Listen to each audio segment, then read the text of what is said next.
Hello, कैसे हैं आप सब मेरे बच्चा। कहाँ थे लास्ट 11th वाले? हम किस क्लास में किस टॉपिक पर थे? फिजिक्स की क्लास। और टॉपिक हम पढ़ रहे थे, लास्ट हमने पढ़ा एक्साइटमेंट ऑफ फिजिक्स, फिर हमने पढ़ा physics in relation to other science. एक मिनट बेटा, मैं डस्टर को देख लूं, साफ कर लूं इसको, इतना सही बोर्ड बाइट नहीं हो रहा, ठीक है। फिर हमने पढ़ा physics in relation to other science. फिर मेरा बच्चा आज हम पढ़ने वाले हैं physics in relation to society, कि भाई फिजिक्स का सोसाइटी को क्या फायदा हुआ। सोसाइटी में कौन लोग आते हैं? हम लोग। अब फायदे बताते हैं इसके क्या क्या हुए। तो लिखिए next topic, physics in relation to society. Physics in relation to society, okay. फिर हम पढ़ेंगे physics in relation to technology. फिर कल से शुरू होगा नीड फॉर मेजरमेंट, जो आपके सिलेबस में लिखा हुआ सीधे 11th वालों के सिलेबस में। लिखिए physics in relation to society. तो मेरा बेटा जैसे ही डेवलपमेंट हुई किसके अंदर, उसका डायरेक्ट इंपैक्ट, इंपैक्ट पता ना, असर, असरात उर्दू में क्या बोलते हैं, ठीक है। देख लेना, मुझे इतना सही आता नहीं उर्दू यार, हिंदी पढ़ाओ मैं, ठीक है। फिर भी तो इधर physics in relation to society. तो मेरा बेटा जैसे फिजिक्स के अंदर डेवलपमेंट हुई, इसका सीधा इंपैक्ट पड़ा सोसाइटी के ऊपर।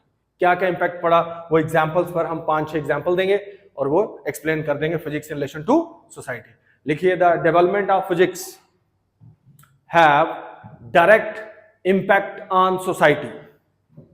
Development of physics have, the development of physics have direct impact on society. Direct impact on society.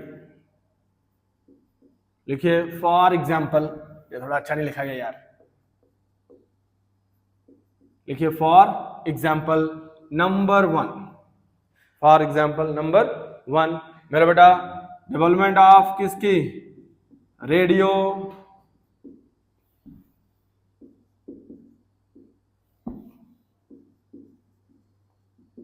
Television and satellite. इससे क्या हुआ? देखिए जब ये नहीं थे तो अगर हमने कोई मैसेज किसी को पहुंचाना है तो बहुत मुश्किल था। जैसे रेडियो आया, रेडियो पे अनाउंसमेंट कर दी, मैसेज जल्दी ट्रांसमिट हो गया। टेलीविजन पे, रेडियो पे सिर्फ आवाज जाती थी, टेलीविजन में फोटो भी दिखता है कि कौन बंदा क्या चीज बोल रहा है। और सैटेलाइट, आज की डेट में सैटेलाइट से हम क्या क्या नहीं कर रहे। घर में टीवी का सिग्नल आ रहा है, अभी आपने डिश लगाई हुई है, ठीक है। फ्यूचर में क्या होता, डिश ही ना हो। अभी देखो पहले जो नेट का कनेक्शन आता वायर के थ्रू आता था, आजकल एक टावर छत के ऊपर लगाओ, छोटा सा टावर, अंदर लगाओ रिसीवर, तो नेट चल रहा है। और 10 साल के बाद पता नहीं क्या क्या हो जाएगा। तो सुनिए डेवलपमेंट ऑफ किसकी? Radio, television and satellite improved, improved किया इसने। इंप्रूवमेंट आई किसमें मेरा बेटा? किसमें? कम्युनिकेशन में। किसमें? Communication, okay. तो कम्युनिकेशन आपको पता है, process of sending information from one place to another. जो हम बात कर रहे हैं ये भी क्या है? हम इंफॉर्मेशन एक्सचेंज कर रहे हैं, ये भी एक तरह क्या है? Communication, okay. पहली एग्जांपल ये है, ओके। तो लिखिए नंबर 1, लिखिए the development of radio, the development of radio comma television and satellite. The development of radio comma television and satellite improved the means of communication. Improved the means of communication, okay, full stop. Number 2, improved the means of communication. Number 2, development of किसकी? Phone, fax. इससे क्या हुआ? देखो phone, अभी मुझे किसी को message भेजना है, अभी फोन उठाऊंगा, व्हाट्सएप मैसेज करूंगा, कॉल करूंगा, सीधे 1 मिनट में। फैक्स आपको मैंने समझाया, एक जगह से दूसरी जगह डॉक्यूमेंट पहुंचते हैं। इससे क्या हुआ? Help the society, to transmit message instantly, to transmit message instantly, okay, to transmit message instantly, okay. तो क्या भाई, डेवलपमेंट किसकी, फोन कामा फैक्स, इससे क्या हुआ, हम मैसेज जकदम से क्या कर सकते हैं, ट्रांसमिट कर सकते हैं, इंस्टेंटली मतलब उसी टाइम। तो लिखिए number 2, the development of phone comma fax help the society, development of phone comma fax help the society to transmit message, help the society to transmit message instantly, help the society to transmit message instantly। तो क्या भाई, development of phone comma fax help the society to transmit message instantly. Number 3, X-rays. X-rays किसके काम आता है मेरे बच्चा, हड्डियों में फ्रैक्चर लोकेट करने के लिए। तो किसको फायदा हुआ, हम लोगों को, किसको फायदा हुआ, सोसाइटी को। तो नंबर 3 एग्जांपल लिखिए, X-rays are used to locate fracture, FRACTURE, fracture in bones. X-rays are used to locate fracture in bones, okay. कितने हो गए, 3, 5, 6 एग्जांपल लेंगे। नंबर 4 देखिए, कौन भाई, the computer comma electronics and laser have greatly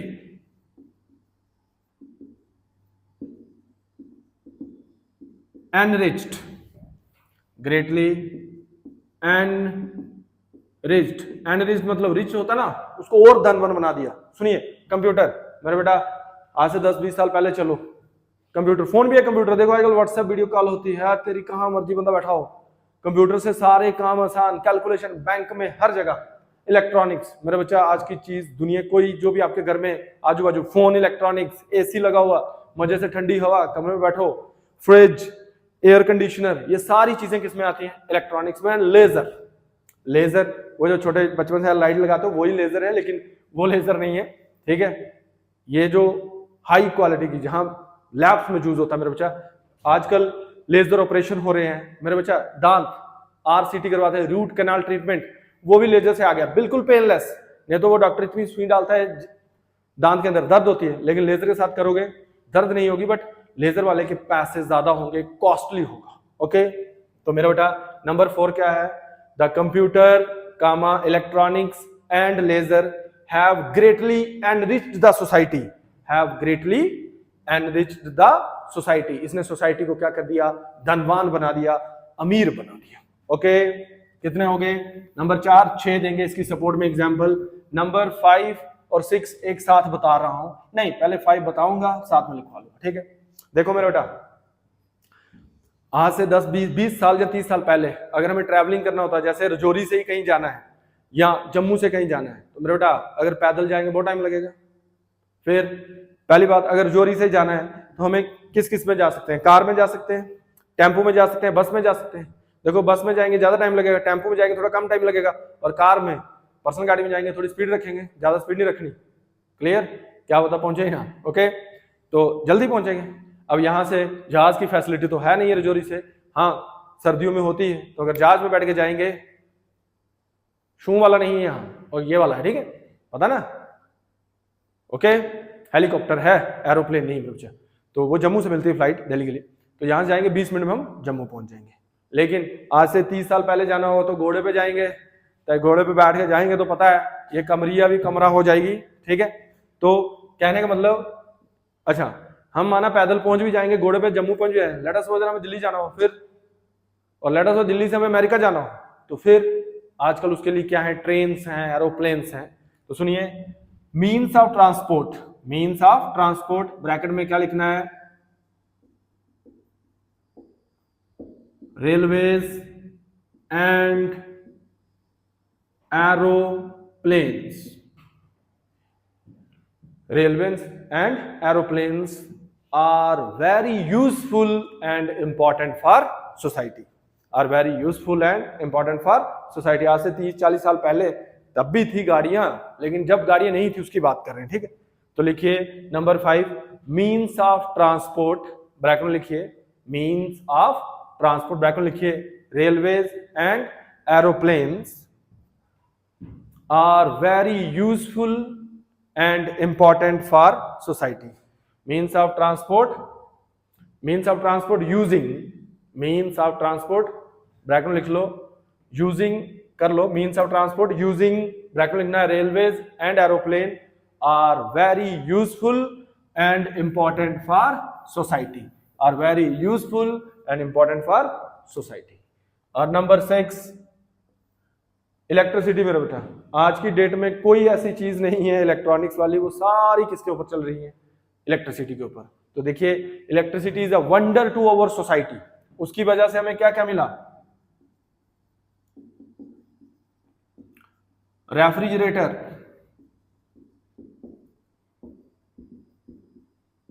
air conditioner,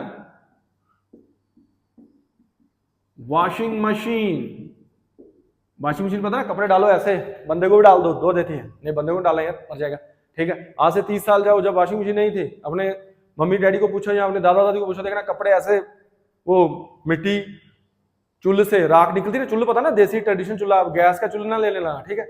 लकड़ी जलाते हैं तो राख निकलती, उसके साथ कपड़े धोते थे। लेकिन आजकल देखो कितना आसान है, बटन दबाया, फ्रिज से ठंडा पानी, नहीं तो लोग बावली से पीते, एयर कंडीशनर, अंदर बैठिए, बाहर से ठंडी हवा, बाहर से नहीं अंदर जो डब्बा लगा होता है यार, ठीक है। वॉशिंग मशीन कपड़े धो के दे रही है, ठीक है। माइक्रोवेव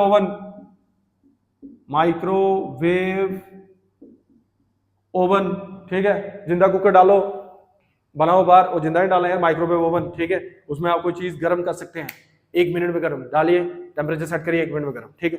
माइक्रोवेव ओवन, साथ में मिक्सचर एंड ग्राइंडर। मर जाते थे पुराने लोग मरचा कुट कुट के, आजकल क्या मिक्सर ग्राइंडर, ठीक है। ये सब क्या, refrigerator, air conditioner, washing machine, microwave oven, mixer and grinder to the society, ये सब किसके साथ चलते हैं, बिजली के साथ। बिजली है तो ये है, ठीक है। तो वंडर टू सोसाइटी, और भी जोड़ लेना यार, बहुत कुछ है, आयरन प्रेस है, बहुत कुछ है, ठीक है। लेकिन सब इनका एग्जाम्पल ले रहा हूं, ओके। लिखिए नंबर 6, लिखिए electricity is working like a wonder to our society.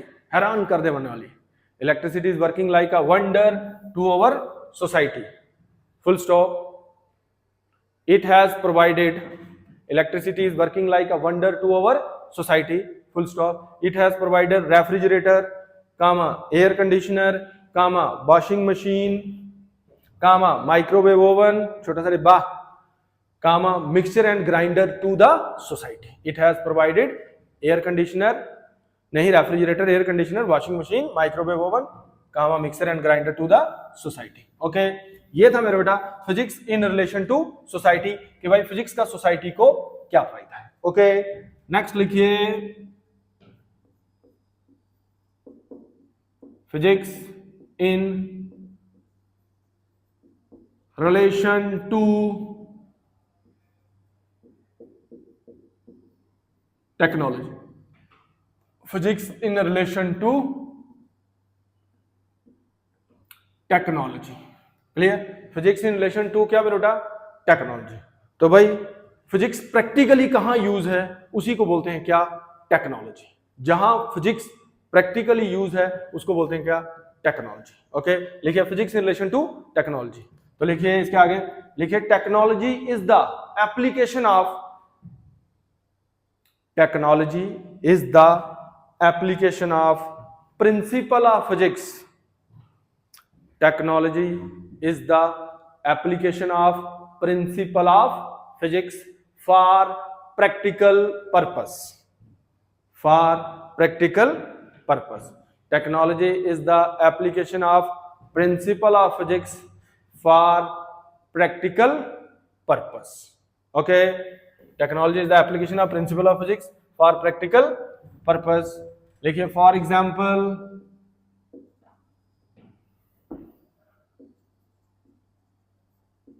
लिखिए फॉर एग्जाम्पल, इसकी सपोर्ट में भी 5-7 एग्जाम्पल दी जाएंगी कि कहां कहां फिजिक्स प्रैक्टिकली यूज है, प्रिंसिपल यूज है, उसी को बोलते हैं क्या, टेक्नोलॉजी। फॉर एग्जाम्पल इधर सुनिए, नंबर 1 पॉइंट और नंबर 2 पॉइंट, पहले दोनों नहीं, एक एक बताऊंगा, एक एक लिखवाऊंगा, ठीक है। ओके, नंबर 1 पॉइंट मेरा बेटा, जनरेशन ऑफ इलेक्ट्रिसिटी, जो हम जनरेट करते हैं, बनाते हैं इलेक्ट्रिसिटी, वो मेरा बेटा कौन से प्रिंसिपल के ऊपर बेस्ड है, प्रिंसिपल कौन सा,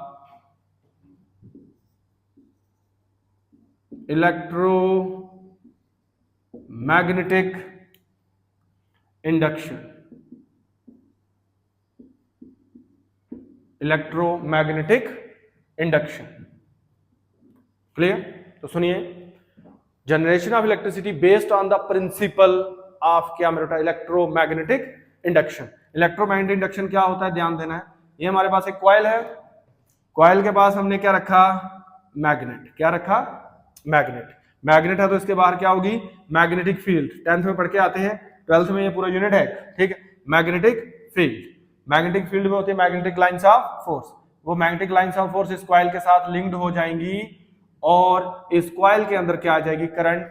इस प्रोसेस को बोलते हैं, इस फिनोमिना को बोलते हैं इलेक्ट्रोमैग्नेटिक इंडक्शन। क्या बोलते हैं, इलेक्ट्रोमैग्नेटिक इंडक्शन। 10th में भी क्या होता है, इस तरह का पढ़ा हो, आपने पढ़ाया होगा आपको किसी सर ने, ठीक है। क्यों, क्योंकि जो 10th में आपको टीचर पढ़ा रहा होता है यार, उसमें मसला ये होता है, देखिए जहां तो फिजिक्स में एमएससी तो बड़े कम होंगे, या केमिस्ट्री वाले कम भी मिलेंगे, बॉटनी या जूलॉजी वाले मिलेंगे, ठीक है। तो वो क्या मतलब फिजिक्स केमिस्ट्री का थोड़ी बता पाएंगे इतना हाई लेवल का, ठीक है। बका के करके बता देते हैं, आप भी मासूम होते हैं, आप भी आ जाते हैं, चलो जी ठीक है हो गया, लेकिन इतना आसान नहीं है मेरे बच्चा। तो इसलिए ध्यान देना है, बेस ही स्ट्रांग होना चाहिए। 10th 9th 10th में अगर अच्छा पढ़ा, 11th 12th में तो परेशानी आती नहीं, लेकिन जो चीजें आपको वहां सीखनी है वो हम यहाँ सिखाते हैं। तो चलो कोई बात नहीं, सब कुछ बताएंगे मेरे बच्चा, हमारा काम ही यही है। तो लिखिए नंबर 1, लिखिए generation of electricity based on the principle of electromagnetic induction. Generation of electricity is based on the principle of electromagnetic induction. Okay.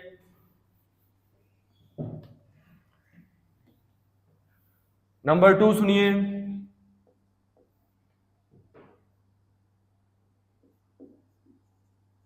means of transport using क्या भाई, petrol engine comma diesel engine and steam engine.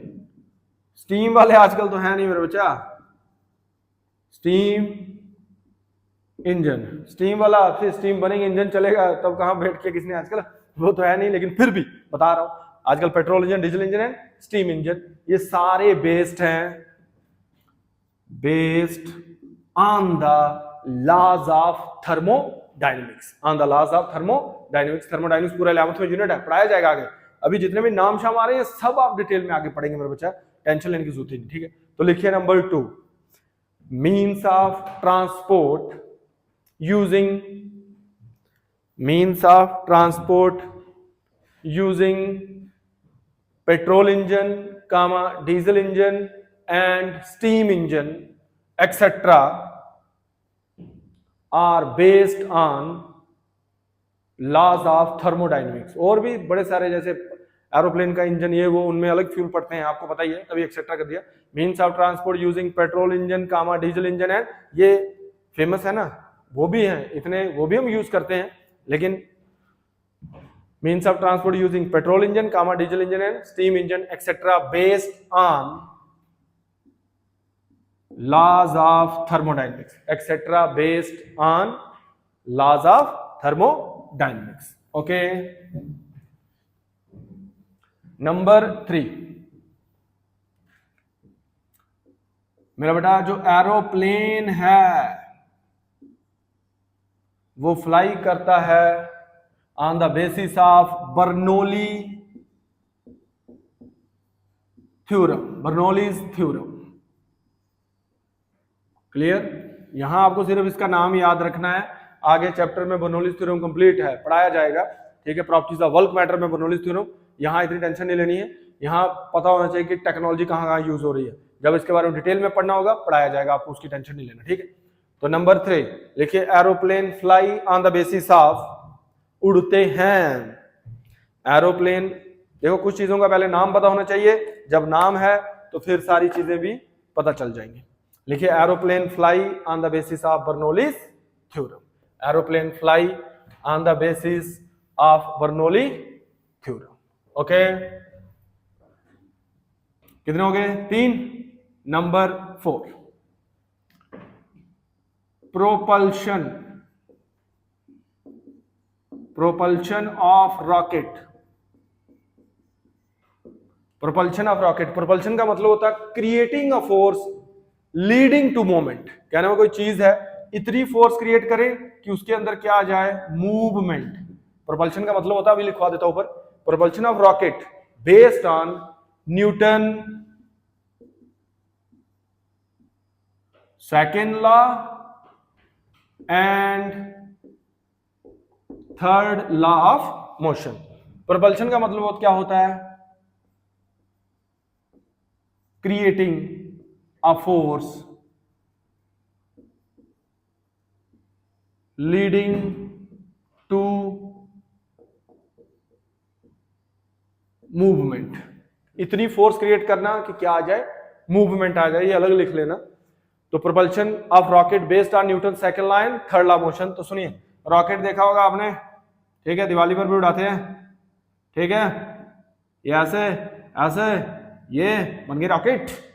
इधर यहां बत्ती होती, आग लगाते, जैसे ही third law और सेकंड लॉ कैसे, देखो थर्ड लॉ, यहां आग लगाई, उड़ गया ऊपर, हो गया। Every action there is equal and opposite reaction. Okay, फिर वो सेकंड लॉ देखो क्या है। सेकंड लॉ क्या होता है? Rate of change of momentum directly proportional किसके? फोर्स के। किसके? फोर्स के। देखो यहां जैसे आग लगेगा, शू करके गैसेज यहां बाहर आएंगी, शू। जो गैसेज हैं वो नीचे की तरफ वेलोसिटी को क्या करेंगे? एक्सपेल्ड करेंगे विद ग्रेट वेलोसिटी। और रॉकेट किस में आ जाएगा? मूवमेंट में। रॉकेट किस में आ जाएगा? Movement. Rate of change of momentum directly proportional to क्या? फोर्स। ठीक है, तो क्या है? Propulsion of rocket based on क्या बेटा? Newton second law and third law of motion. ठीक है, तो लिखिए नंबर 4, लिखिए नंबर 4। ये बेटा second law, third law, first law, detail में लॉज ऑफ मोशन पढ़ाए जाएंगे, अभी सिर्फ इनके नाम आ रहे हैं। लिखिए नंबर 4, लिखिए propulsion of rocket based on Newton second law and third law of motion. Propulsion of rocket based on Newton's second law and third law of motion. Okay. लिखिए number 5,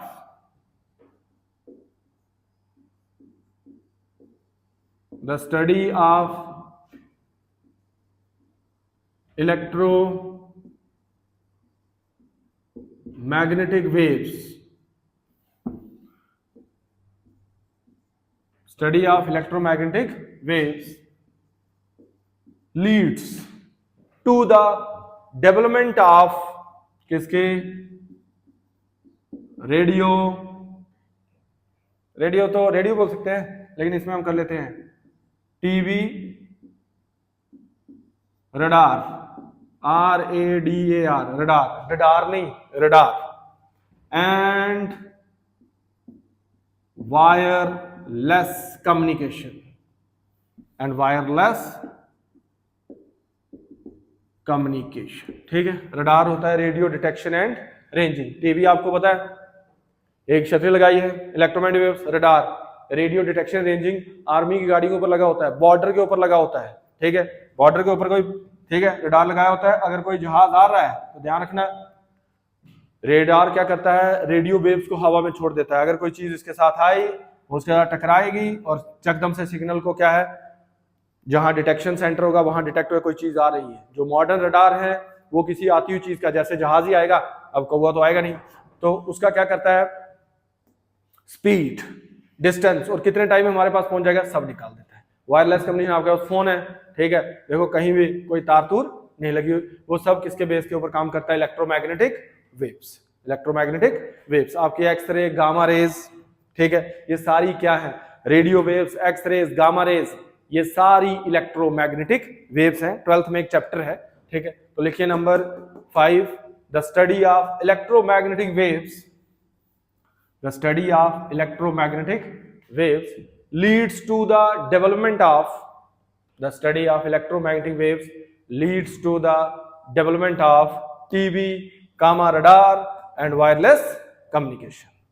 The development of study of electromagnetic waves leads to the development of TV, gamma radar and wireless communication. Okay, 2 बज गई हैं, एक है nuclear fission और एक है nuclear fusion. Number 6 और नंबर 7 मेरा बेटा, न्यूक्लियर फिशन, फिशन होता है टूटना, led, LED, led us to make nuclear reactor and atom bomb. इसमें क्या होता है, एक हैवी एलिमेंट क्या करता है, टूटता है, उसको बोलते हैं न्यूक्लियर फिशन, और एक होता है nuclear fusion, nuclear fusion. Nuclear fission के ऊपर हम बनाते हैं न्यूक्लियर रिएक्टर और एटम बम, और nuclear fusion led us to make क्या, हाइड्रोजन बम। और मेरा बेटा हाइड्रोजन बम एटम बम से भी 1000 टाइम क्या होता है, स्ट्रॉन्गर। ओके, तो लिखिए नंबर 6, ये न्यूक्लियर फिशन फ्यूजन ये डिटेल में 12th में है। यहां सिर्फ आपको पता होना चाहिए कि न्यूक्लियर फिशन का क्या मतलब होता है, टूटना, फ्यूजन में फ्यूज होते हैं। फिशन में क्या होता है, बड़ा एलिमेंट टूटता है छोटे छोटे हिस्सों में, और फ्यूजन में छोटे छोटे मिलकर एक बड़ा एलिमेंट बनाते हैं, ठीक है। तो लिखिए number 6, nuclear fission, nuclear fission led us to make nuclear reactor, nuclear reactor, REACTUR reactor and atom bomb. Number 6 हो गया, nuclear fission led us to make nuclear reactor and atom bomb. और लिखिए number 7, nuclear fusion led us to make क्या मेरा बेटा, hydrogen bomb. Nuclear fusion led us to make hydrogen bomb. Okay, आपको जैसे ही ये यूनिट खत्म होगा उसके साथ ही आपको नोट्स मिल जाएंगे, उसकी टेंशन नहीं है आपको। आप खाली यहां से पढ़िए और नोट्स वहां से लिख सकते हैं और साथ साथ भी आप लिख सकते हैं। ओके, यहां तक रखें मेरा बेटा। इसके आगे आप मिलेंगे नेक्स्ट क्लास में, हम पढ़ेंगे अब इसके बाद need for measurement. Okay, bye.